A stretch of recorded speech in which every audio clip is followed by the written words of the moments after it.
मुझसे कई लोग पूछते हैं कि हम कंपनी बनाएं या एलएलपी। अगर आप भी वो हैं जो अपना नया बिजनेस सेटअप कर रहे हैं या अपने एग्जिस्टिंग बिजनेस को एक स्ट्रक्चर्ड फॉर्म में बनाना चाहते हैं तो इस वीडियो को फटाफट सेव कर लीजिए, बिकॉज इस वीडियो में मैं बताऊंगी कंपनी और एलएलपी में क्या डिफरेंस होता है।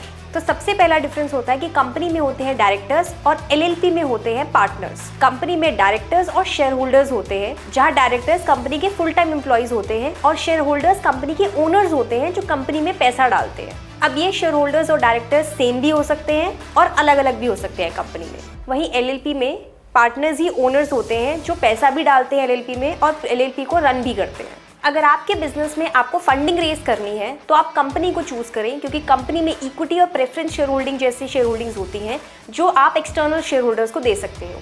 अगर आपका बिजनेस फैमिली बिजनेस है तो आप एलएलपी को चूज करें, बिकॉज इसमें कोई भी एक्सटर्नल शेयर होल्डिंग ही नहीं होती और पार्टनर्स ही ओनर्स होते हैं कंपनी के।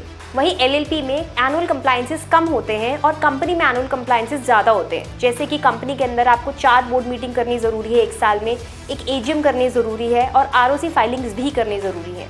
वहीं टैक्स की बात करें तो कंपनी में 26% तक का टैक्स लगता है और एलएलपी में 30% का टैक्स लगता है, यानी कि एलएलपी में टैक्स ज़्यादा लगता है कंपनी के कंपैरिजन में।